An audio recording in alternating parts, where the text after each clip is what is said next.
नमस्ते। दक्षिण भारत हिंदी प्रचार सभा का न्यूज़ चैनल में आप सबका स्वागत है। मैं कांतिमती हूँ, एक प्रचारक। दक्षिण भारत हिंदी प्रचार सभा की अंतिम परीक्षा राष्ट्रभाषा प्रवीण उत्तरार्ध परीक्षा लिखने वाले छात्र छात्राओं को हार्दिक शुभकामनाएं। आप लोगों को परीक्षा संबंधित मार्गदर्शन देने के लिए उस उद्देश्य से दक्षिण भारत हिंदी प्रचार सभा की ओर से यह कार्यक्रम आयोजित किया गया है। अब मैं राष्ट्रभाषा प्रवीण उत्तरार्ध का प्रथम प्रश्न पत्र के एक अंश रामधारी सिंह दिनकर द्वारा लिखित रश्मिरथी पर आपके सम्मुख कुछ उल्लेखनीय अंशों को बताने आई हूँ। मुझे विश्वास है कि यह आपको उपयोगी रहेगी। अच्छा, चले राष्ट्रभाषा प्रवीण उत्तरार्ध पहला पत्र है प्राचीन पद्य चयनिका, नवीन पद्य चयनिका और रश्मिरथी, 3 बुक हैं। इन तीनों बुक में पहले 4 कविताएं देते हैं प्राचीन पद्य संग्रह से और उसके बाद 4 देते हैं नवीन पद्य चयनिका से और एक दिस या दैट वो रश्मिरथी से देते हैं। 5 मार्क के लिए है वो, और प्राचीन पद्य संग्रह के लिए 10 और नवीन पद्य संग्रह के लिए 10 मार्क्स। ठीक है, समझ गए। उसके बाद 4 चरणों के लिए 4 दोहा लिखने के लिए देते हैं, कबीर के, रहीम के, तुलसी के, बिहारी के भी। ओके, उनका देते हैं 6 देते हैं, उनमें से 4 लिखना पड़ेगा।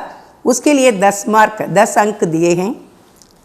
उसके बाद प्राचीन कवियों के बारे में लिखना पड़ेगा, 3 दे रहे हैं, उनमें से एक सेलेक्ट करना है। उसके बाद रश्मिरथी के कैरेक्टर्स दे रहे हैं, नहीं तो उसके प्राकृतिक छटा ये सब लिखने के लिए पूछ रहे हैं। उसके लिए 15 मार्क देते हैं। प्राचीन पद्य कवियों के लिए 15 मार्क देते हैं और नवीन पद्य चयनिका से कवियों के बारे में लिखने के लिए 15 मार्क दिए हैं, 3 दे दिए हैं, उसमें से एक आपको चुनना पड़ेगा। उसके बाद कविता लिखना पड़ेगा। आपको 2 कविताएं देते हैं, उनमें से एक को सिलेक्ट करना पड़ेगा, उसके लिए 10 मार्क देते हैं। फिर अंत में रश्मिरथी का कैरेक्टर टिप्पणी के रूप में आपको लिखना पड़ेगा, 2 देते हैं, उनमें से एक लिखना पड़ेगा, उसके लिए 10 अंक दिए हैं। कुल मिलाकर 100 मार्क दिए गए हैं। अब चलें हम रश्मिरथी के बारे में पढ़ने के लिए। अच्छा, रश्मिरथी कहते हैं तो उसका सूर्य का किरण से रथ बनाया हुआ है, उस रथ में आ रहे हैं सूर्य भगवान। लेकिन इसमें कर्ण के बारे में दे दिए हैं।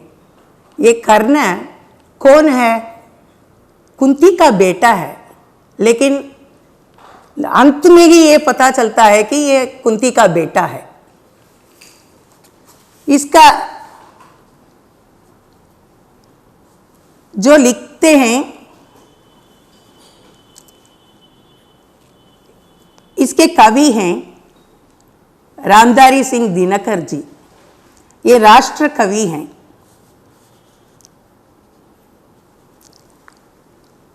ये यशस्वी भी हैं, बहुत प्रसिद्ध। ये तो खंडकाव्य ही है रश्मिरथी। कुरुक्षेत्र उनका बड़ा काव्य है, महाकाव्य है, उसमें से रश्मिरथी खंडक काव्य है। इसमें कर्ण के बारे में ही पूरा पता है।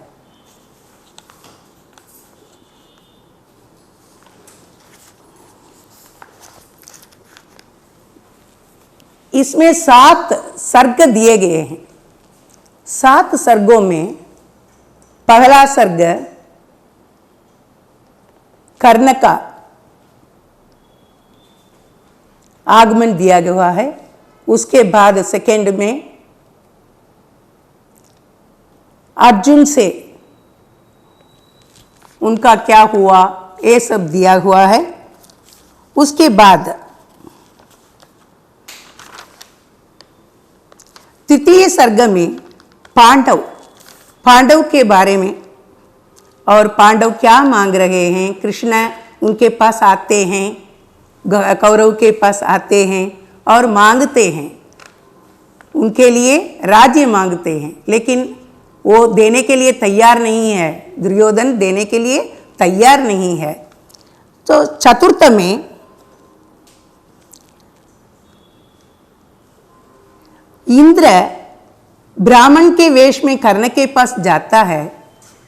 ये जो कर्ण कवच कुंडल से जन्म लिया था, उसको लेने के लिए जा रहे थे, क्योंकि ये कवच कुंडल हो तो उसको कोई मार नहीं सकेंगे। इसलिए क्या किया, कवच कुंडल को लेने के लिए जाते हैं। इंद्र का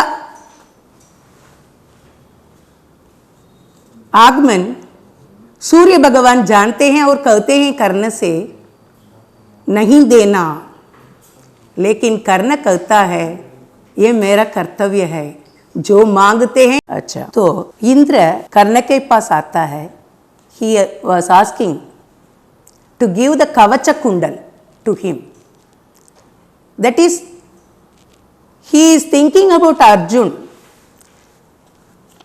Arjun will be defeated because of these things. So, जब इंद्र वो मांगता है तो वो दे देता है। सूर्य भगवान के मना करने पर भी दे देता है। He has given that. He was little bit worried, but he has to give because he asked the kavacha kundal. That's why he gave kavacha kundal to Indra. Indra was very much pleased with him, so he gave ekagni नामक एक अस्त्र दे देते हैं उसके लिए। तो एकाग्नि अस्त्र जो है, if he want to kill somebody else, he can use that ekagni, so that that man will be killed wherever he is, he will be killed. So he has given that ekagni astra to him. Then षष्ठ पांचवें सर्ग में कुंती कर्ण से मिलती है। कुंती आती है और कर्ण से मिलती है और कहती है मैं तेरी माँ हूं, I am your mother, you are born to me. But ये कैसे हुआ, एक मुनि के यहाँ सेवा करने के लिए गई थी। मुनि ने एक मंत्र दिया, वो मंत्र पढ़ने से बच्चा मिल जाएगा उसको। यह विवाहिता नहीं थी, उस समय शादी नहीं हुई थी। He was not married, he was very young, at that time she was very young, but she wanted to checkup whether the mantra is useful or not. What she did is, she prayed Surya Bhagavan and got the son also. His name is Karna. So she wanted to leave him because she was not married. वो शादी नहीं हुई थी, कैसे ले जाएगी। इसलिए उसको क्या किया उसने, एक पेटी में मंजूषा में रखकर उसको गंगा नदी में बहाने देती है। He kept him in a box and put on the river. So that box was taken by Adhiratha नामक एक चैरियट। वो क्या करता है, उसको संतान नहीं है, उसके संतान नहीं है, इसलिए उसने उठाया और अपनी पत्नी के पास दे दिया, राधा, उसका नाम Radha. His wife's name is Radha and he gave the boy to Radha. इसलिए उसका नाम पड़ा रागेय। That is why Karna has got another name, रागेय। So कर्ण को सब शिक्षा देता है, लेकिन अपने आप सीख लेता है। He studied by himself only. He didn't go anywhere. He studied by himself. Then षष्ठ सर्ग में, that is 6th chapter, Bhishma के पास जाता है कर्ण और परमिशन लेता है to fight with Pandav. Kunti भी आती है बीच में और कुंती कहती है तू मेरा पुत्र हो, तुम मेरे पुत्र हो, ऐसा नहीं कर सकता, अपने भाइयों के साथ लड़ाई नहीं कर सकता, you can't fight with your own brother. Okay, so he says, Karna says, no, it is too late, we have fixed the date and we have to fight with them, that's all. I can give you some boons, that is, I will not kill other brothers except Arjun. Arjun को मैं मार दूंगा, जरूर मारूंगा, I will kill Arjun, but I will not kill the other brothers. उसके बाद भीष्म के permission लेकर वो लड़ाई करता है और अंत में सप्तम सर्ग में, चैप्टर 7 में, कर्ण का अद्भुत खेल, दैट इज वीरता देखकर कृष्ण भी चौंक जाते हैं। And the chariot was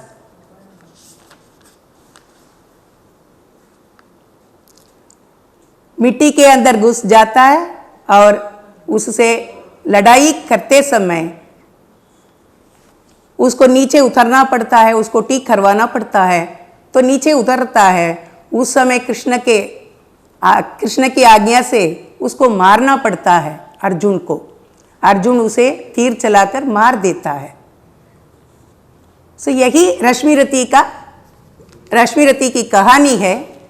so अब हम पढ़ेंगे फर्स्ट पोएम।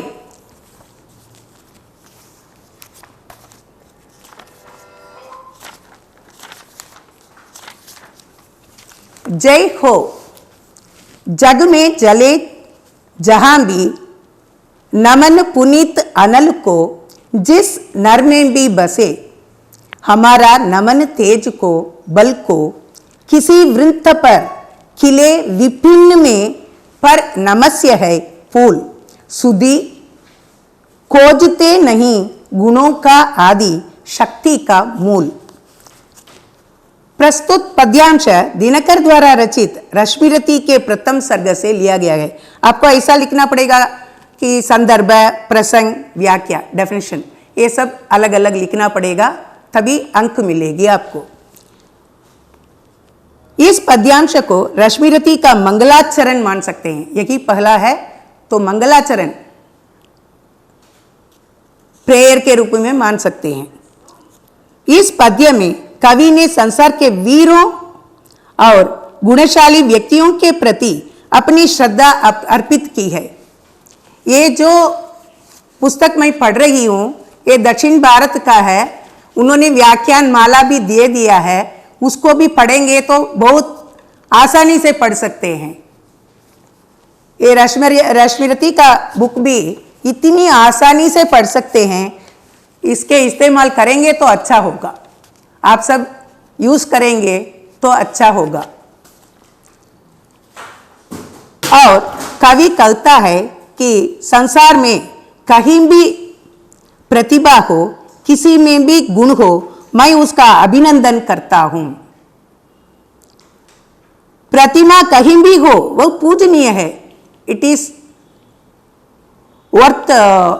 गुण किसी भी व्यक्ति में हो वह वंदनीय है, गुणवान है तो we have to appreciate them, we have to encourage दम।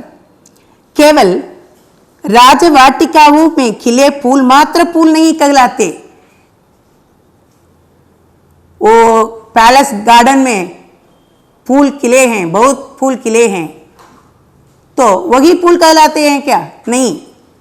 जंगल में हो तो भी वो फूल है। फॉरेस्ट में जो फूल है, जो फॉरेस्ट में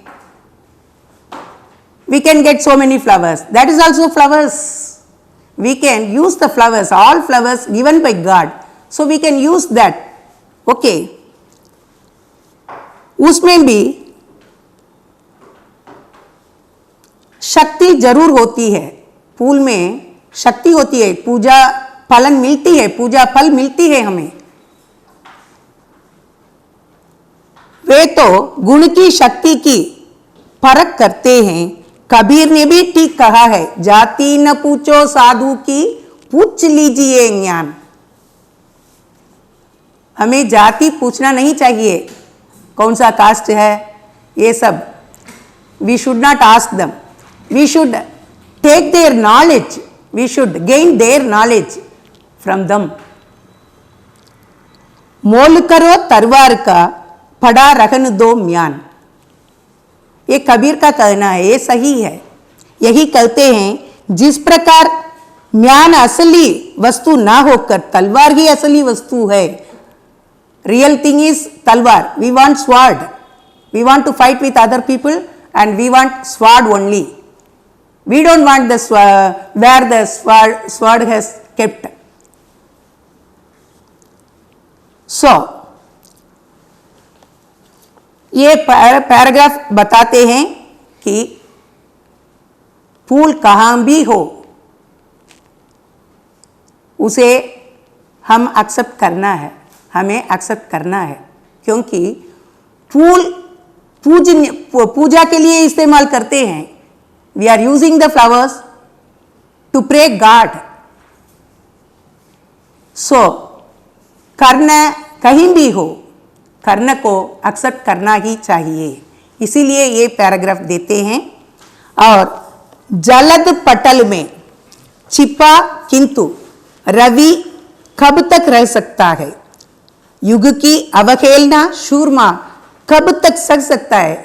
how can he accept, he was born in नीच जाति, ठीक है, लेकिन उसके पास भी वीर है, वो तो वीर है। पाकर समय एक दिन आखिर उठी जवानी जाग, उसके मन में भी वह सोचने लगा, मेरे पास धैर्य है, वीर है, दान धर्म करने वाला हूं, मैं क्यों ऐसा रहूं? Why Why the God has given me as this? I have to improve, I have to fight with all. फूट पड़ी सबके समक्ष पौरुष की पहली आग। पौरुष पुरुषत्व, वह एक पुरुष है और वीर है, वीर योद्धा है। He wanted to fight with all, that is Pandav के साथ, वो भी अर्जुन के साथ, he wanted to fight with Arjun. इसमें संदर्भ प्रस्तुत पद्य भाग दिनकर द्वारा रचित काव्य रश्मिरथी के प्रथम सर्ग से लिया गया है। प्रसंग, प्रथम सर्ग में कवि काव्य नायक कर्ण के तेज प्रताप का परिचय दे रहे हैं। He was very brilliant, he was very brave, so the poet is praising him. कवि पूछते हैं कि सूर्य कब तक बादलों के पीछे छिपा रह सकता है, कितने घंटे? नहीं, बादलों के बीच में नहीं रह सकता है। He can't hide him in the clouds, in the middle of the clouds he can't stay, he has to come out. जो वास्तव में शूर वीर होता है वह कब तक अपने समाज की अवहेलना सुनकर चुप रह सकता है। कर्ण ऐसा ही शूर साहसी पुरुष था जिसके लिए आन जान से प्यारी थी। एक दिन समय पाकर उसके यौवन का वीर्य जाग उठा। अर्जुन जैसा धनुर्धर और भीमसेन जैसा मल्ल होते हुए भी कृपाचार्य, द्रोणाचार्य आदि ने उसे सूत पुत्र कहकर उसके जाति के बारे में कह दिया, सूत पुत्र कह दिया। अवहेलना की तो कर्ण के पौरुष की आग सबके सामने फूट पड़ी। उसने अपनी धनुर्विद्या से साबित कर दिया कि वह सूत पुत्र नहीं बल्कि सूर्य पुत्र है। He was born for Surya and Kunti. So उसका पौरुषव दैट इज पुरुषत्व जाग उठा। उसके बाद मस्तक ऊंचा किए जाति का नाम लिए चलते हो पर अधर्ममय शोषण के बल से सुख में पलते हो। एक्सप्लेनेशन दे रहा है, मस्तक ऊंचा किए जाति का नाम लिए चलते हो। You are always saying about the जाति caste, what are you saying about the caste? पर अधर्ममय शोषण के बल से सुख में पलते हो। आप लोग क्या करते हैं, नीच जाति बोलकर अपना धर्म छोड़ देते हैं। अधम जातियों से दैट इज नीच जातियों से थर थर कांपते तुम्हारे प्राण छल से मांग लिया करते हो अंगूठे का दान। दैट इज एकलव्य नाम का एक शिष्य था, एक डिसेबल था उनका एकलव्य। उनका अंगूठा ले लिया, थंब ले लिया। द्रोणाचार्य ने उसका थंब ले लिया। क्यों? Because he wanted Arjun to come forward. He doesn't want others to come. The praise, in the war, Arjun should win. Nobody should oppose him. This is his idea. Dronacharya का idea, उपाय यही था कि और किसी को नाम ना मिले। इसलिए तो कर्ण से भी कह देते हैं कि तुम झगड़ा नहीं कर सकता क्योंकि तुम नीच जाति के हो। किया कौन सा त्याग अनोखा दिया राज यदि तुझको, अरे धन्य हो जायम प्राण तू ग्रहण करे यदि मुझको। कर्ण और गल गया, हाय मुझ पर भी इतना स्नेह, वीर बंधु हम हुए आज से एक प्राण दो दे। कर्ण प्रॉमिस करता है दुर्योधन से, कहता है, दुर्योधन उस समय आगे आकर कहता है, कर्ण को कौन बोल सकता है नीच जाति? नहीं, अंगदेश दे रहा हूं, I am giving him Angadesh. वह राजा बनेगा उसका, he will become Angraj king. सो उस समय उसका दिल पिघल जाता है। कर्ण को ऐसा लगता है कि मुझ पर भी इतना स्नेह, मेरे ऊपर इतना प्रेम दिखा रहे हो।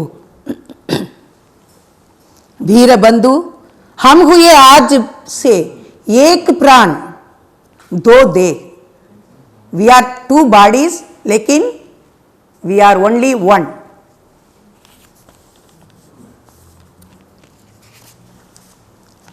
सोच रहा हूं क्या उपाय मैं इसके साथ करूंगा, क्या करूंगा, इस प्रचंडतम धूमकेतु का कैसे तेज करूंगा।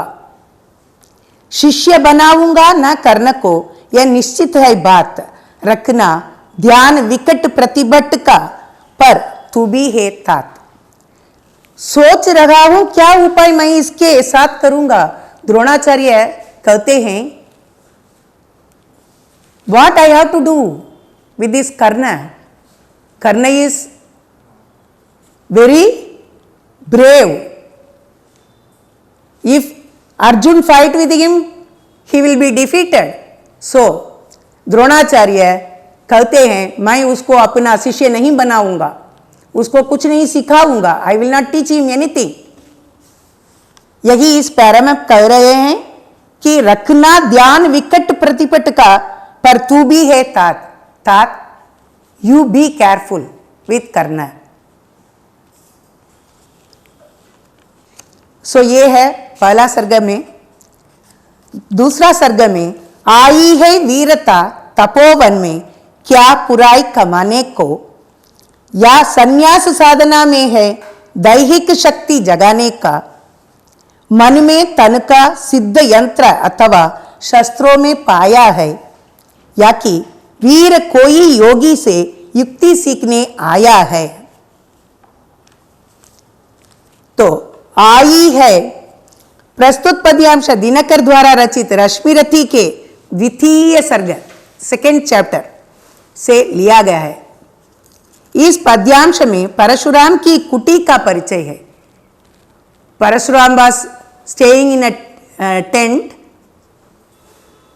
and how it was, the description is given here.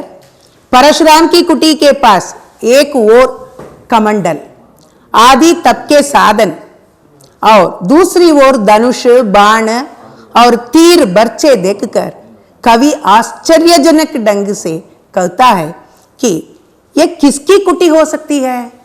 Whose tent is this? यह तपोभूमि है या युद्ध क्षेत्र है? ये तप करने वाला प्लेस है या युद्ध क्षेत्र है? क्या किसी मुनि की कुटी है? नहीं नहीं, हो सकता है कि मुनि के ही धनुष कुठार हो, लेकिन मुनि तलवार उठा सकते हैं? नहीं, शायद नहीं। he can't use weapons because he is a saint. व्याख्या, कवि के मन में तरह तरह की बातें उठ रही हैं। कवि कहता है कि संभव है वीरता तपोवन में पुण्य कमाने आई है।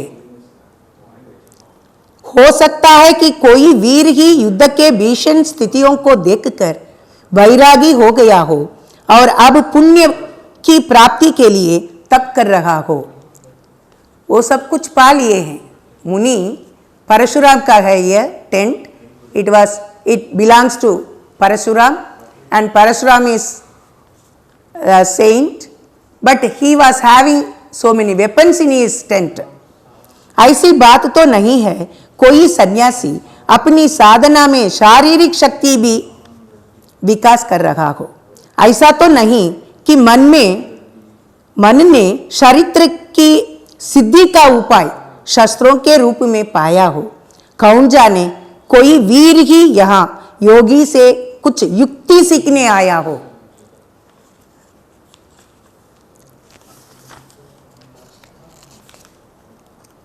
खड्ग बड़ा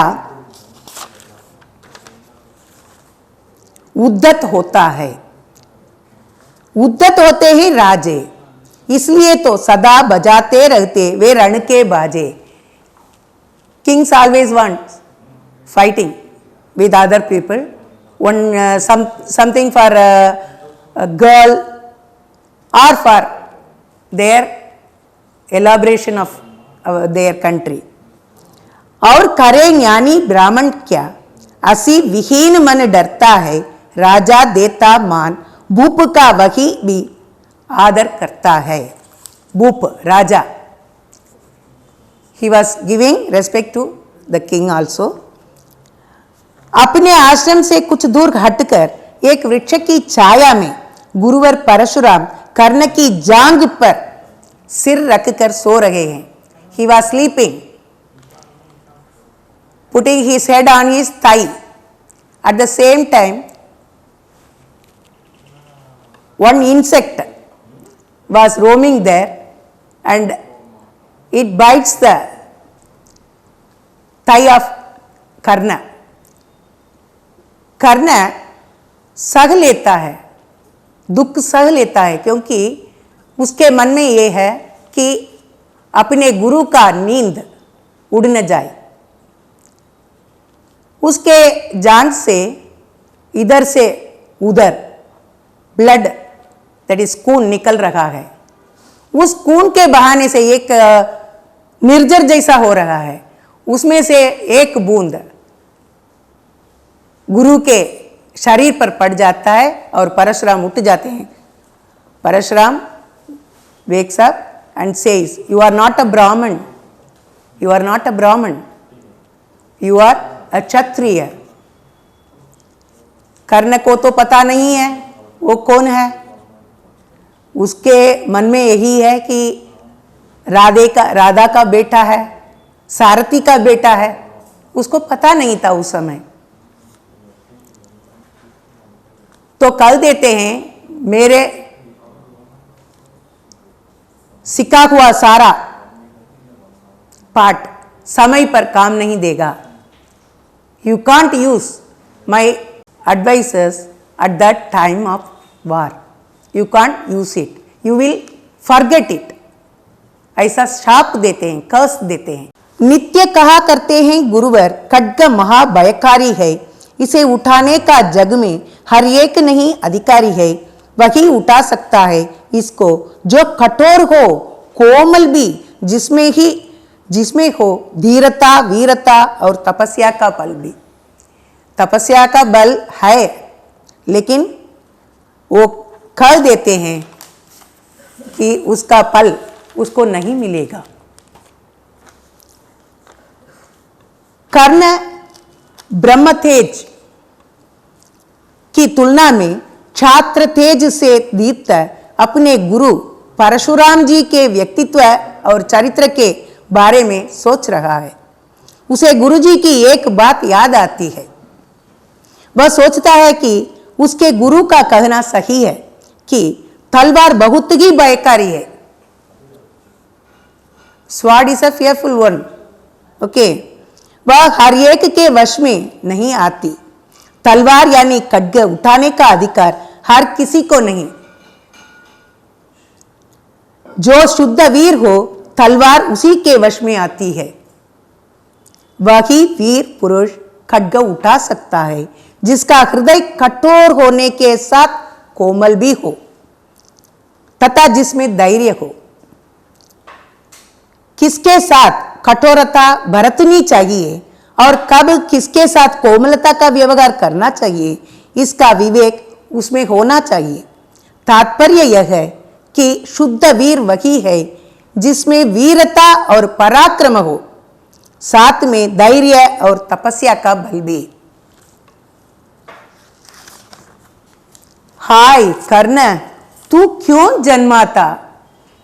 कर्ण के लिए ऐसा हो गया। Why I was born? Why?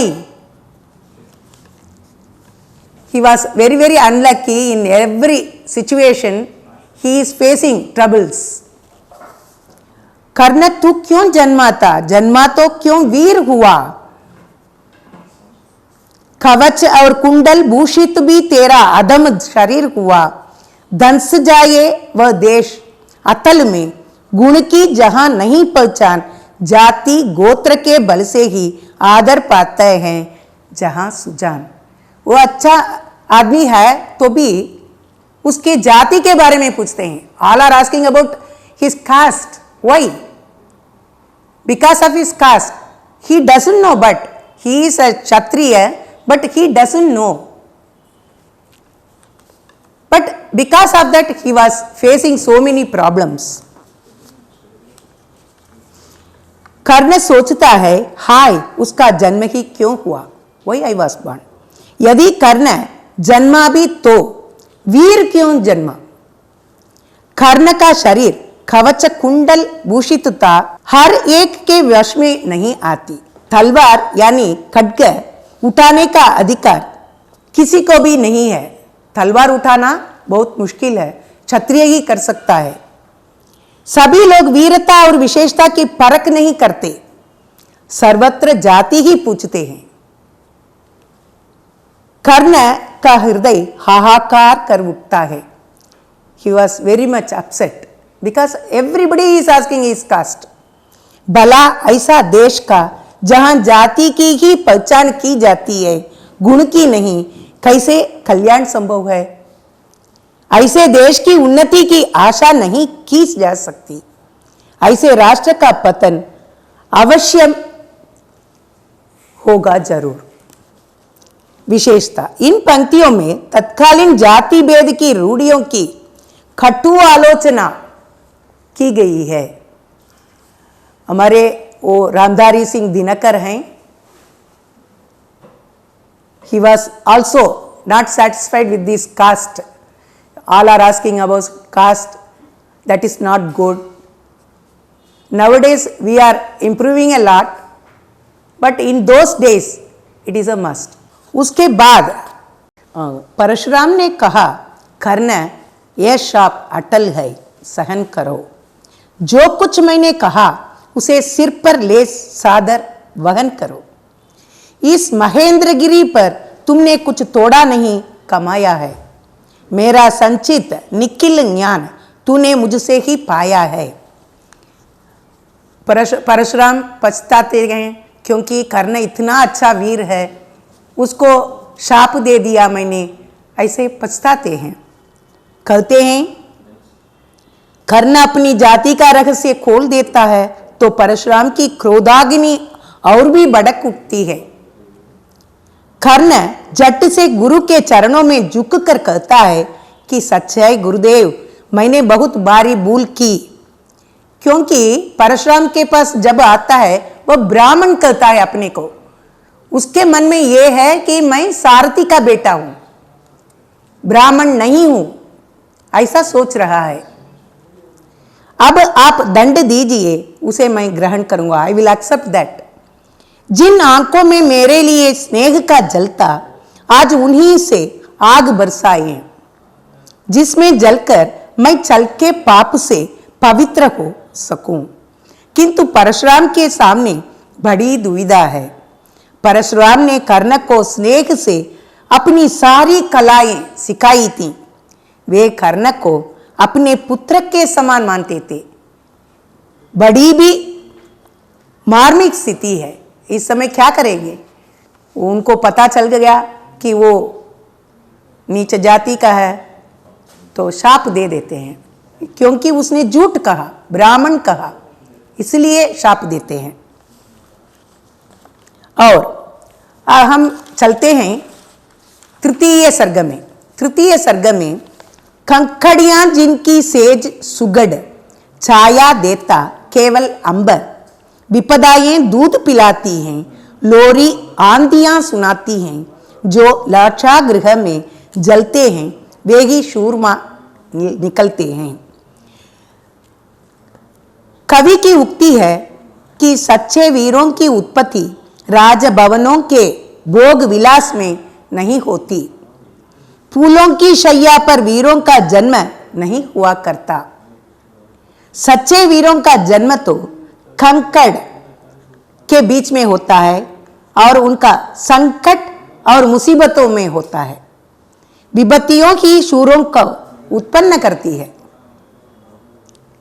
इतनी सीधी सादी सेंटेंस में दे रखे हैं व्याख्यान माला में। हमारी दक्षिण भारत हिंदी प्रचार सभा, उनको धन्यवाद देना है। वो बुक खरीद कर आप पढ़ेंगे तो आसानी से सिखा सकते हैं आप लोग। उन्हें तरवर की स्निग्धता नहीं चाहिए, उन्हें आकाश की ही छाया मिलती है। विपत्तियों की दूध पीकर ही वे बलवान होते हैं।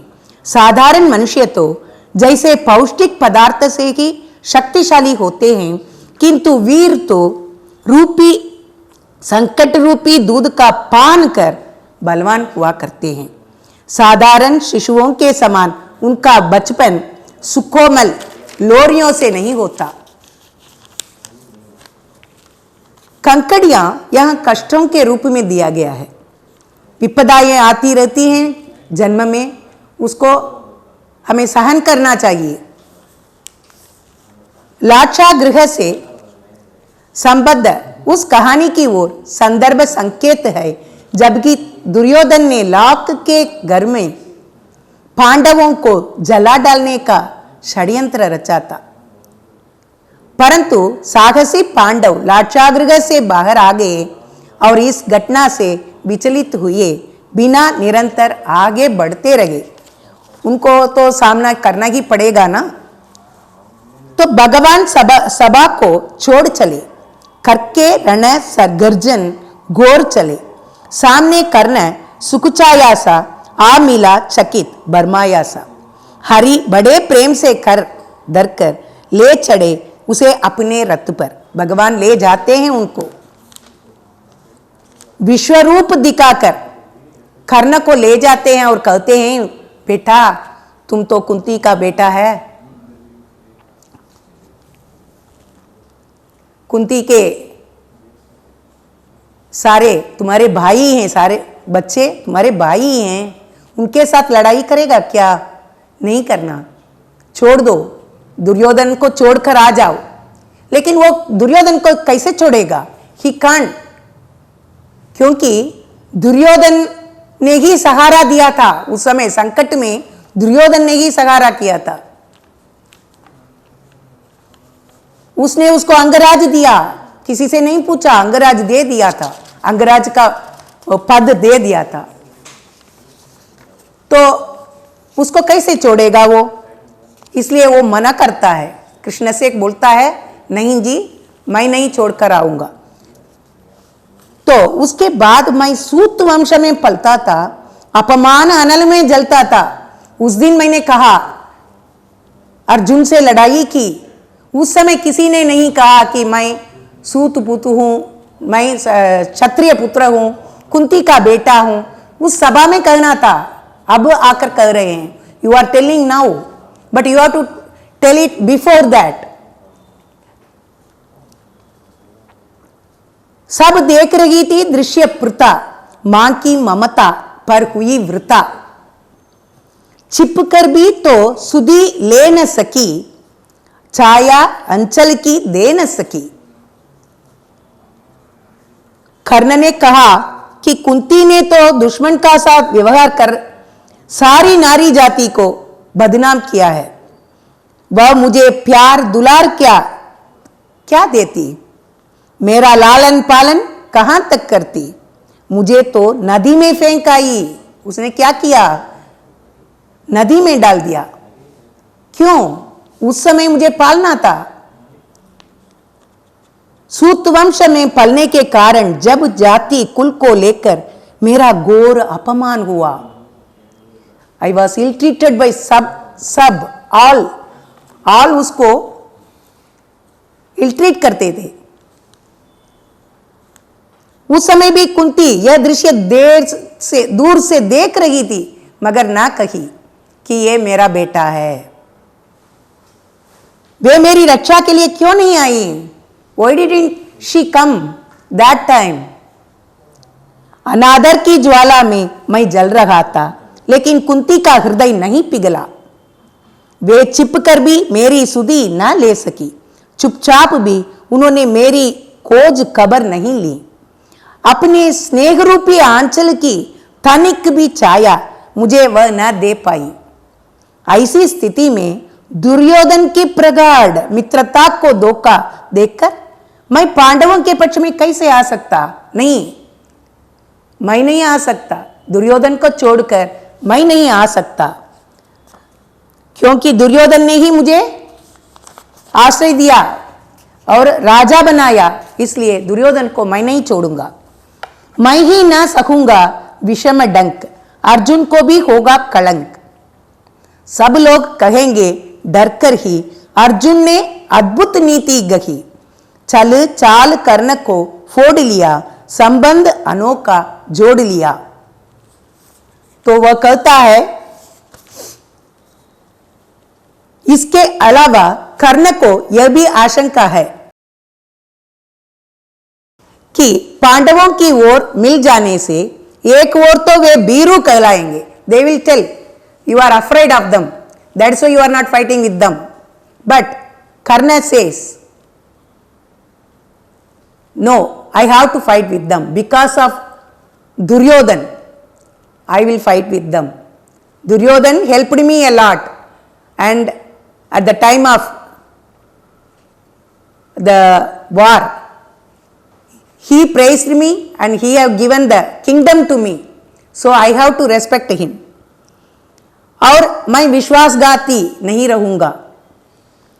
दूसरी ओर संसार के लिए भी कलंक स्वरूप बन जाएंगे, ऐसे होंगे तो कलंक रूप बन जाएंगे। अर्जुन की वीरता पर भी कलंक आ जाएगा।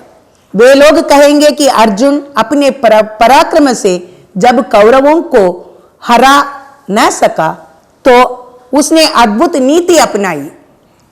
He has created a new way of avoiding the war.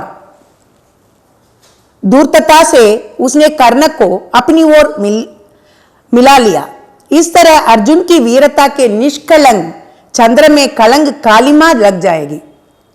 वो अच्छा नहीं, ये बात तो अर्जुन के लिए ठीक नहीं रहेगा। So I will not do that. सिर पर कुलीनता का टीका, भीतर जीवन का रस पीका, अपना न नाम जो ले सकते, परिचय न तेज से दे सके।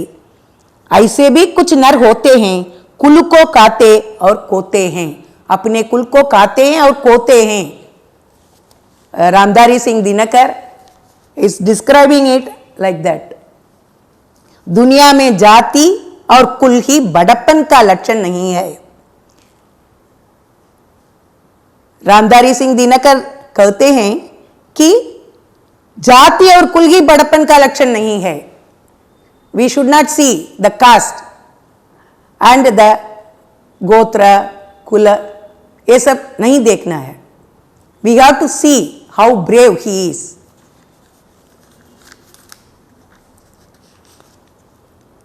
कुल का बड़पन इसी ढंग का होता है और कुछ तो ऐसे भी होते हैं जो कुल के नाम को भी डुबा देते हैं। सो कुलीनता का टीका इसमें ये दिखाई देते हैं। और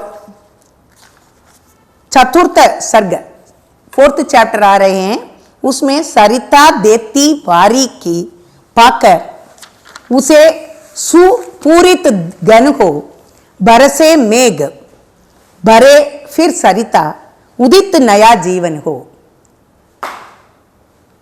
हम भी जानते हैं, we know how the rain comes, isn't it? So नदियां जल का दान इसलिए करती हैं कि फिर से मेघ बरसकर नदी जल से पूरित हो जाए। बादलों के जमकर बरसने से सरिता जल से भर जाती है।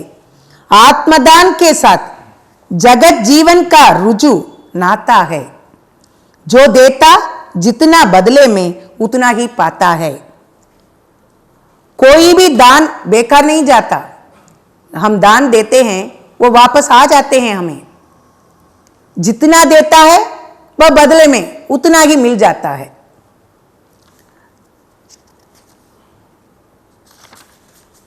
तब कहते हैं, एक बार हटकर प्रत्यक्ष समर से, समर माने युद्ध किया नियति ने वार करने पर, छिपकर पुण्य विवर से वृत्त का निकष धानता, अब की चढ़ी निकष पर काया, कठिन मूल्य मांगने सामने भाग्य देख कर घर आया। सो कर्ण की इसी दानशीलता का लाभ उठाकर भाग्य ने उसके साथ छल किया। He was cheated because of his good character. दान देना गुड कैरेक्टर है, it is very good, but Indra इसलिए आया कि वो दान देगा जरूर। कवच कुंडल मांग कर जाता है। साक्षात समर से हटकर कर्ण के पास चुपचाप भाग्य भी दान मांगने आया। यों कर्ण ने तो दान देकर पुण्य किया, किंतु पुण्य का फल उसे नहीं मिला। सत्कार्य का परिणाम अच्छा नहीं निकला। पुष्प की ओट में भाग्य आया और उसने चिपकर कर्ण पर वार किया। कर्ण के जीवन के साथ भाग्य ने खिलवाड़ किया। He was really unlucky. वचन मांगकर नहीं मांगना दान बड़ा अद्भुत है। दान देना बड़ा अद्भुत है। कौन वस्तु है जिसे ना दे सकता? राधा का सूत है। मैं तो राधा का सूत हूं, सतपुत्र हूं। मैं दान देने से वंचित नहीं होऊंगा, मैं दान देता ही रहूंगा। विपद्रव मांगिए छोड़ संकोच वस्तु मन चाही, मरूं अपश की मृत्यु करूं यदि एक बार भी नहीं। I will not say no to anybody coming to ask him any things. So Indra आता है, उसके पास इंद्र आता है। तनिक सोचिए वीरों का यह योग्य समर क्या होगा, इस प्रकार से मुझे मारकर पार्थ अमर हो गया। एक बाज का पंख तोड़कर करना अभय अपर को, सुर को शोभे भले नीति यह नहीं शोभती नर को। तनिक सोचिए, जरा सोचिए, please think about it.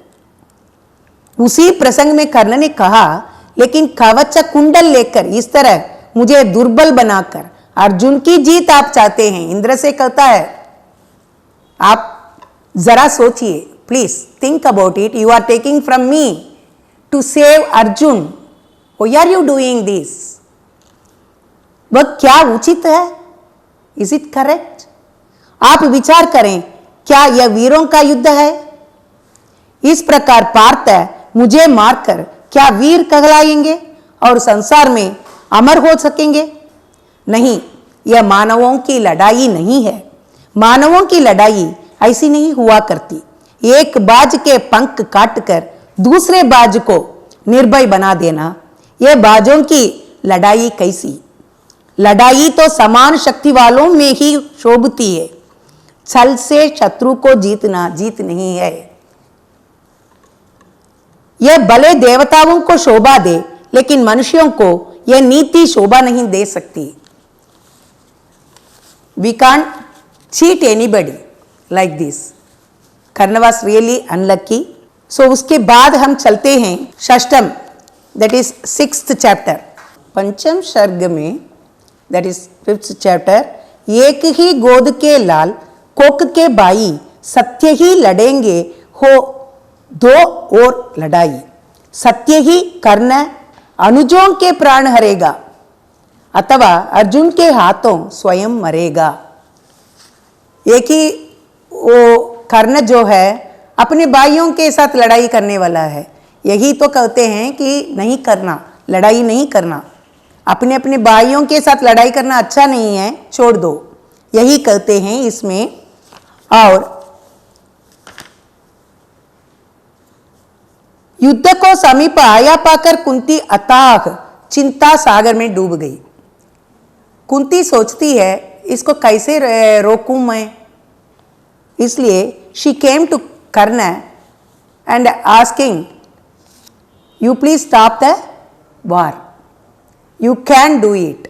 But उसकी आत्मा यह सोचकर सिगर उठती थी कि कल होने वाली लड़ाई में भाई भाई कट मरेंगे। यही तो उसका है, उसके मन में यही चल रहा था, इसलिए पूछ रही है। और रक्त की नदी बहेगी, इसी चिंता में कुंती अपना सुध बुध खोए बैठी थी। उसका दुखी मन यही कामना कर रहा था कि यह लड़ाई घटित ना हो। यह युद्ध हुआ तो हर हालत में कुंती का हृदय फटेगा। दोनों उसकी कोक की संतान है। कर्ण भी उसका ज्येष्ठ पुत्र है ना, इसलिए कुंती के मन में यह आशंका थी कि कर्ण अपने छोटे भाइयों के प्राण लेगा या स्वयं उनके हाथों मारा जाएगा। उसको पता है कर्ण मर गया तो उसको इतना चिंता नहीं होती क्या, वो तो मां है। मैं नाम गोत्र से हीन दीन कोटा हूं, सारथी पुत्र हूं, मनुज बड़ा छोटा हूं। ठकुरानी क्या लेकर तुम मुझे करोगी, मल को पवित्र गोदी में कहां डारोगी? कर्ण कहता है, अपने को मात्र सूत पुत्र कहते हुए कर्ण इतने दिनों तक अपनी सुविधा के लिए अनदेखी करती रही। कुंती से निवेदन करता है, मैं सूत हूं, दीनहीन और कोटा हूं। तुम तो ठकुरानी हो और अर्जुन की मां हो। मेरा कोई नाम नहीं, कुल गोत्र नहीं, मैं बहुत ही छोटा मनुष्य हूं। इसलिए महारानी, मुझे लेकर तुम क्या करने वाली हो? अपनी पावन गोदी में मल को धारण क्यों कर रही हो? इन शब्दों में कर्ण के हृदय की वेदना झलकती है। उस दिन जब रंगभूमि में कृपा और द्रोणाचार्य ने उसकी जाति और गोत्र के बारे में पता कर अपमानित किया था, कुंती वहां उपस्थित रहते हुए भी चुपचाप बैठी थी। उस समय उसने नहीं कहा कि कर्ण मेरा बेटा है, Karna is my son, she can tell that, but she didn't say that time.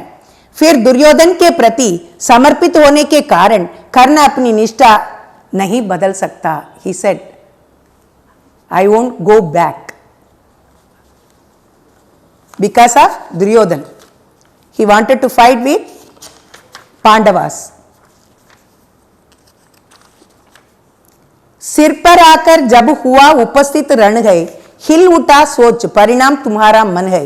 अंक में ना तुम तुझको भरने आई हो, कुरुपति को कुछ दुर्बल करने आई हो। क्या कुंती कुंती से कहता है, तुम क्यों अब आई हो? मेरा मन दुर्बल हो जाए इसलिए आए हो? No, I will not change.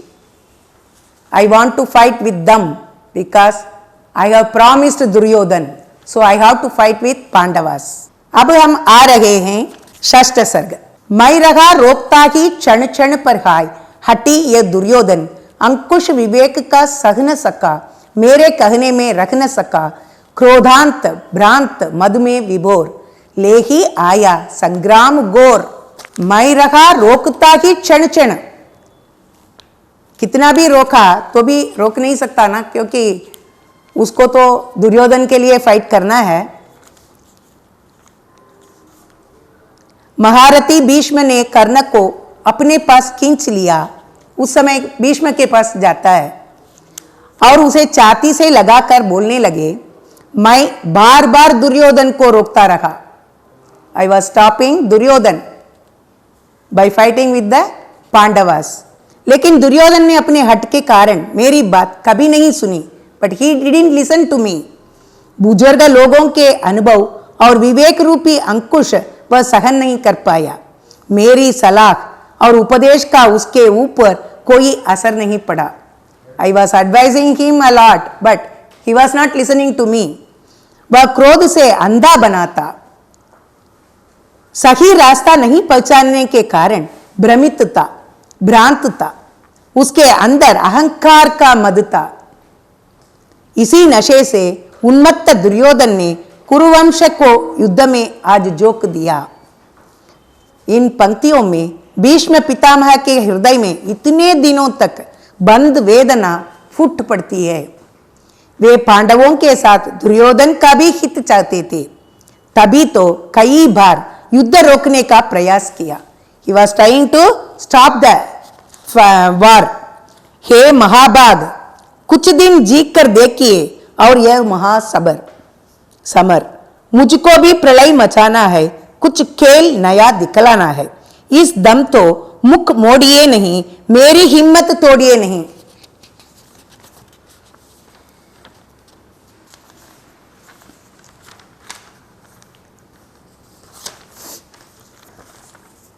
तब कहते हैं, अर्जुन के हित हो गया प्रकृति क्रम विपर्यस्त, माया की सहसा शाम हुई, असमय दिनेश हो गए अस्त। ज्यों ज्यों करके इस भांति वीर अर्जुन का वह प्रण पूर्ण हुआ। सिर कटा जयद्रथ का, मस्तक निर्दोष पिता का चूर्ण हुआ। अगले दिन का युद्ध शुरू हुआ। देखते देखते शाम भी हुई, सूर्यास्त की वेला नहीं आई थी, मगर अर्जुन की प्रतिज्ञा पूरी होनी थी। क्या शपथ ले लिया था? He wanted to kill Jayadratha, because Jayadratha, Karna, ये सब मिलकर अभिमन्यु को मारा था। अंत में अभिमन्यु हाथ जोड़ रहा है, उनसे विनती कर रहा है कि मैं बिना शस्त्र के हूं, मुझसे लड़ाई नहीं करना, लेकिन वो मानते नहीं। सो छिपे हुए वो जयद्रथ ने अपने सिर उठाया। सूर्यास्त उसने सोचा कृष्ण भगवान ने बहुत सहायता की उनका, पांडव का, क्योंकि जयद्रथ ने प्रॉमिस किया था कि अर्जुन आग में कूदकर मर जाएगा, शाम के समय तक इसको नहीं मारा तो अर्जुन आग में कूदकर मर जाएगा। लेकिन शाम होने वाला है, क्या किया कृष्ण भगवान ने, अपने चक्र को छोड़कर सूर्य भगवान को अस्त कर दिया, छिपा दिया। सूर्यास्त वास्तव में कृष्ण की माया थी, माया हटी, जयद्रथ छिप न सका। इधर अर्जुन का अग्निमय बाण छूटा और उधर जयद्रथ का मुंड धड़ से अलग होकर जमीन पर लौट पड़ा। इस तरह अर्जुन की प्रतिज्ञा पूरी हुई।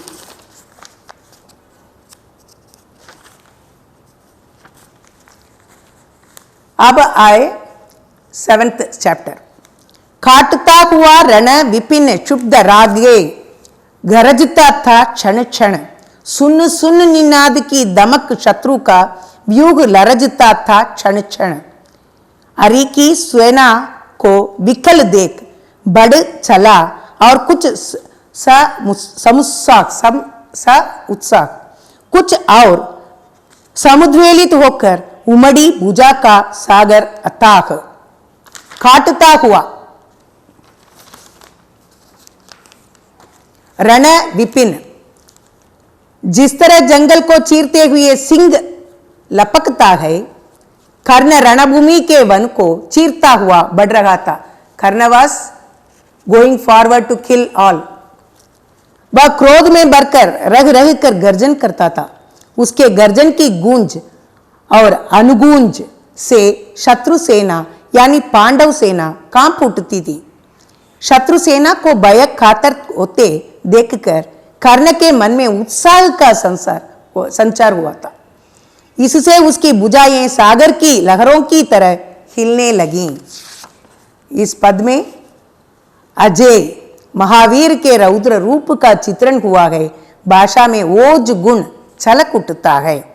ये सब हमने भावार्थ के लिए पढ़ा था। अब कैरेक्टर के बारे में पढ़ेंगे। कर्ण रश्मिरथी का मुख्य पात्र है। रश्मिरथी का कर्ण उपेक्षित और कलंकित मानवता का प्रतीक है।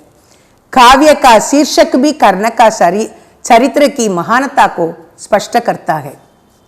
कर्ण अद्वितीय वीर, दृढ़ संकल्पी, तपस्वी, सत्यवादी, दयालु, सच्चा मित्र, अपूर्व दानी और त्यागी है। He was having good characters, all good characters. Karna was mercy with others and good friend, सबको दान देने वाला और सैक्रिफाइस करने वाला, अपने मित्र के लिए सैक्रिफाइस, अपने मित्र के लिए त्याग देने के लिए तैयार है। इन गुणों के कारण कर्ण का चरित्र अत्यंत प्रभावशाली बन पड़ा है।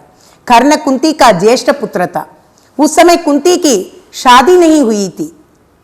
She was not married. एक मुनि का मंत्र परीक्षित करके देखना चाहा। He wanted to test it, test the मंत्र। सूर्य को मन में रखकर वह मंत्र पढ़ी। उसके हाथ में कवच कुंडल के साथ एक पुत्र, बहुत सुंदर था वो लड़का, जन्म दिया। वह बेचारी कन्या थी। उसको लेकर कैसे अपने राज्य जाएगी? She can't go. She was unmarried, and if she takes the child to her place, they will definitely say she is not a good woman. So इसलिए एक मंजूषा में उसे रखकर गंगा नदी में छोड़ दी। उस समय समाज में जाति भेद, अंधविश्वासों का बोलबाला था। वह मंजूषा एक अधिरथ नामक सारथी को मिली। उसकी पत्नी राधा थी। दोनों का संतान नहीं था। उन्होंने इस पुत्र को उठाकर घर ले आया और सारथी उस पुत्र को लेकर आया, घर लेकर आया और पालन पोषण दी। राधा के पालन से उसका नाम भी राधे बना। कर्ण रश्मिरथी के नायक और उसका केंद्र बिंदु, इस कहानी के केंद्र बिंदु वही है, सेंटर पॉइंट वही है, वही इस रश्मिरथी का नायक है, हीरो है। इसमें रश्मिरथी नाम कर्ण का ही है। कर्ण के बदन में कवच और कानों में कुंडल जन्म से ही लगे हुए थे। कर्ण एक आदर्शवादी वीर युवक है। वह पुरुषार्थ को ही सच्चा दान मानता है। कुजाती नहीं साधन मेरा, पुरुषार्थ एक बस धन मेरा, वही कहता है वह। कर्ण बचपन में अपने आप ही विद्या सीख लिया था। जब वह रंगभूमि में अर्जुन को द्वंद्व युद्ध के लिए ललकारता है, तब उसका स्वाभिमान देखने लायक है। उसकी युद्ध कला देखकर सब दांतों तले उंगली दबाते हैं। All are surprise to see his activities. मगर जाति के नाम कहकर अपमानित किया गया।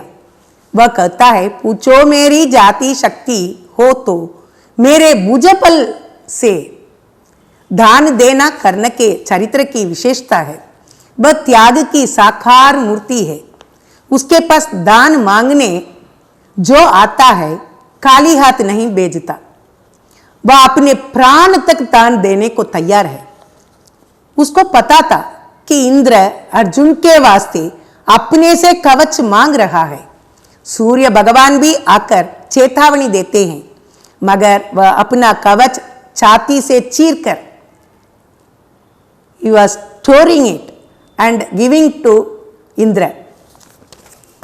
कर्ण एक कुशल कर्म योगी भी है। जब परशुराम के यहाँ विद्या ग्रहण करता है, तब परशुराम संतुष्ट होकर कर्ण की प्रशंसा करते हैं। जब एक विष कीड़ा के कारण उसके जाति का पता चलता है, तो शाप दे देते हैं कि जो विद्या सीखा उसका फल समय पर काम नहीं करेगा। कर्ण आदर्श मित्र है। दुर्योधन उसे कुली सभा में अंगदेश देखकर उसे अंगदेश का राजकुमार घोषित करता है। उसे जन्म भर भूलता नहीं। He never forget Duryodhan because Duryodhan saved him. उसे जन्म भर भूलता नहीं। कर्ण मित्र को नहीं टुकराता। कर्ण बड़ा धार्मिक है। वह महाभारत के युद्ध में भी धर्मनिष्ठ ही बने रहता है। माता कुंती को दिए वचन का पालन करने के लिए युद्ध भूमि में अर्जुन को नहीं मारता है, बाकी सब भाइयों को मार देता है। कर्ण का चरित्र लिखते समय आपको ये ध्यान में रखना है कि नीच जाति ये सब बताने की जरूरत नहीं। आजकल के ज़माने में हम अच्छे आदमी जो वीर हैं उनका कार्य सफलता होने के लिए प्रार्थना करेंगे, ठीक है। और कृष्ण रश्मिरथी में कृष्ण का चरित्र द्वितीय भाग से, दैट इज 3rd चैप्टर से आते हैं, क्योंकि पांडव वनवास पूरा करके आते हैं। They were coming back to their kingdom and they were asking their 5 villages. They asked 5 villages, but Duryodhan is not accepting. Krishna is coming as a दूत. So कृष्ण भावी महायुद्ध को रोकने और दुर्योधन को समझाने के उद्देश्य से हस्तिनापुर गए। उन्होंने पांडवों का संदेश कहा। पांडवों को यूं तो राज्य का आधा भाग मिलना चाहिए, लेकिन 5 गांव भी मिल जाएंगे तो उतने में ही वे खुशी से रहेंगे। दुर्योधन ने यह बात ना सुनी। He didn't want to give us needle जैसा लैंड। उल्टे वह कृष्ण को बंदी बनाने चला। कृष्ण राजनीतिक संवाद लेकर गए थे। इस पर उन्हें दुर्योधन का कोप भाजन बनना पड़ा। उस समय उन्होंने अपनी अलौकिक शक्ति का परिचय दिया। रश्मिरथी के कवि ने कृष्ण को मानव नहीं ईश्वर रूप में स्वीकार किया है। रश्मिरति में कृष्ण को भगवान के रूप में एक्सेप्ट करते हैं।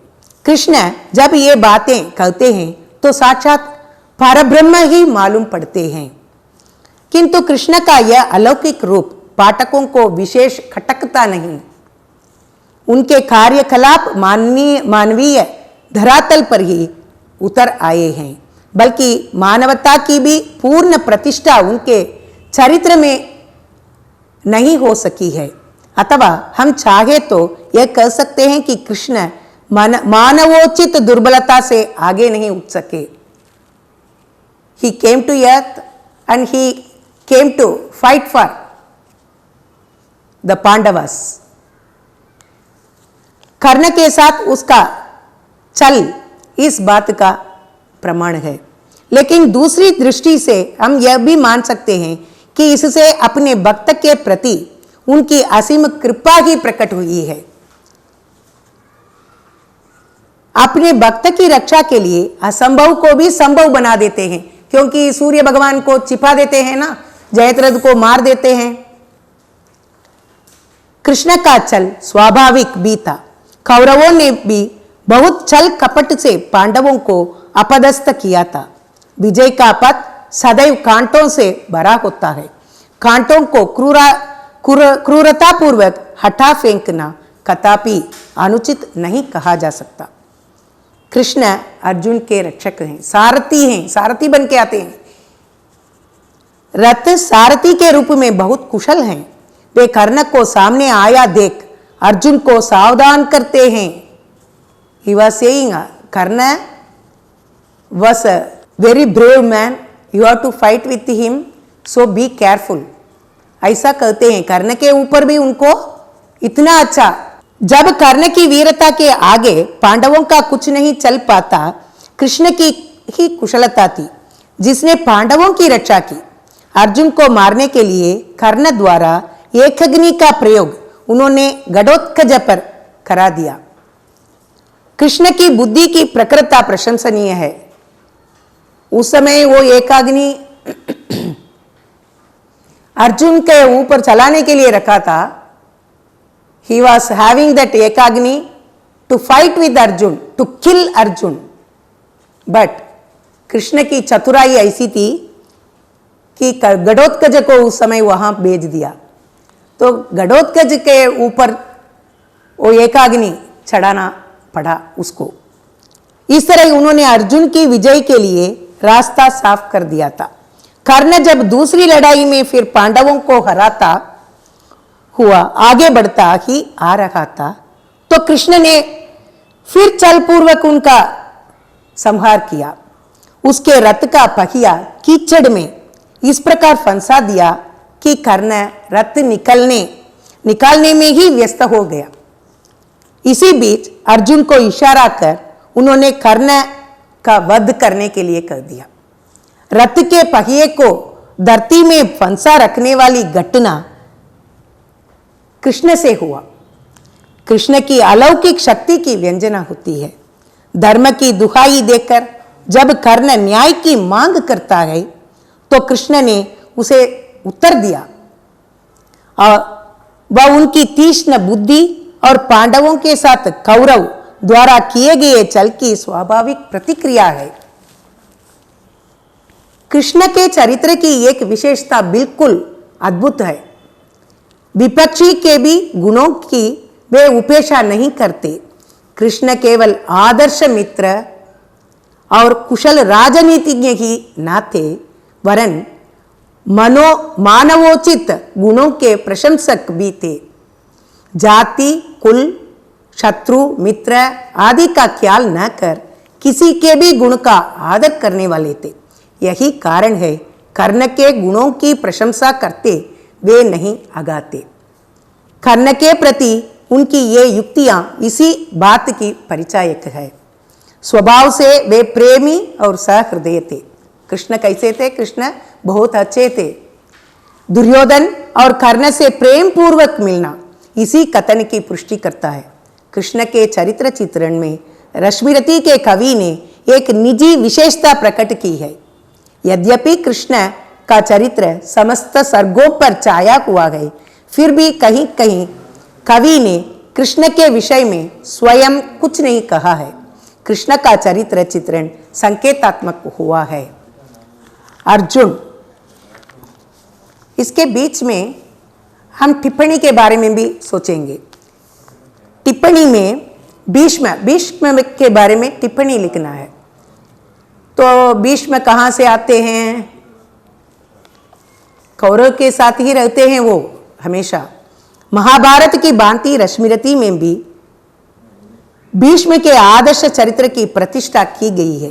वे देवोपम गुणों से विभूषित हैं। वे भावुक ज्ञानी तथा महान त्यागी हैं। वे कौरवों की शक्ति के साथ साथ पांडवों की शक्ति से भी पूर्ण रूप से परिचित हैं। वे पांडवों की विजय कामना की पूर्ति के लिए स्वयं मृत्यु का वरण कर लेते हैं। भीष्म की मृत्यु पर केवल कुरुपति ही धैर्य नहीं खोते हैं, अपितु अर्जुन भी मन ही मन रोते हैं। युद्ध में भाग लेने से पूर्व कर्ण भीष्म पितामह के पास आशीर्वाद लेने जाता है। उस समय भीष्म कर्ण से कहते हैं कि उन्होंने युद्ध को रोकने के लिए असंख्य प्रयत्न किए, किंतु दुर्योधन के हट के सामने उनकी कामना पूर्ण नहीं हुई। भीष्म के इन वचनों के द्वारा कौरव तथा पांडवों पर उनका अपार ममत्व प्रकट होता है। भीष्म स्वयं एक महावीर हैं। वे वीरों का आदर सम्मान भी करते हैं। वे स्वयं कहते हैं कि यद्यपि सुयोधन दुर्योधन के साथ देने के कारण कर्ण से कटु व्यवहार करते रहे हैं, क्योंकि दुर्योधन का सपोर्ट करता रहता है। Karna was supporting Duryodhan very much. He doesn't like it. That is why he was little bit angry with Karna. परंतु मन ही मन उसकी वीरता एवं गुणों के भारी प्रशंसक भी हैं। रश्मिरथी में भीष्म के विस्तृत चरित्र के सम्यक अंकन का अवकाश न होते हुए भी उनके उदात्त चरित्र की झलक अवश्य मिल जाती है। कुंती के बारे में तो हम लिख सकते हैं। कुंती कौन है?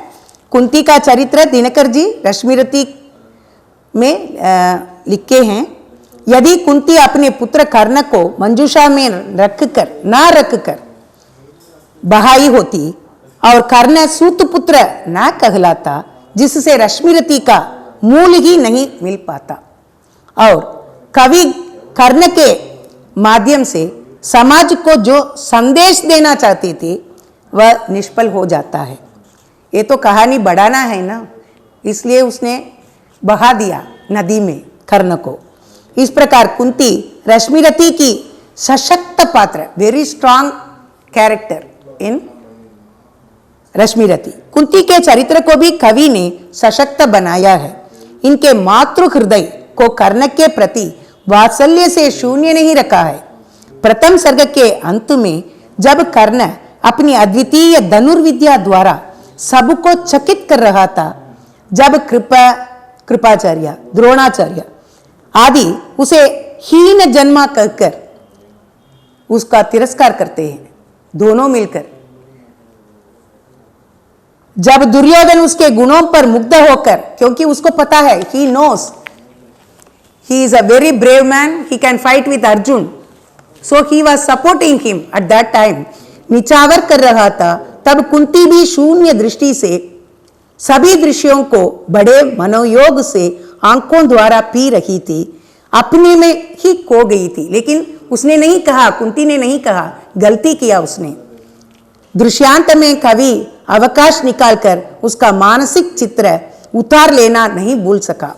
कुंती के लोक विख्यात 3 और माद्री के 2 पुत्र थे और जो राजा पांडु की ही संतान थे और कुंती के लिए गौरव का चिन्ह है।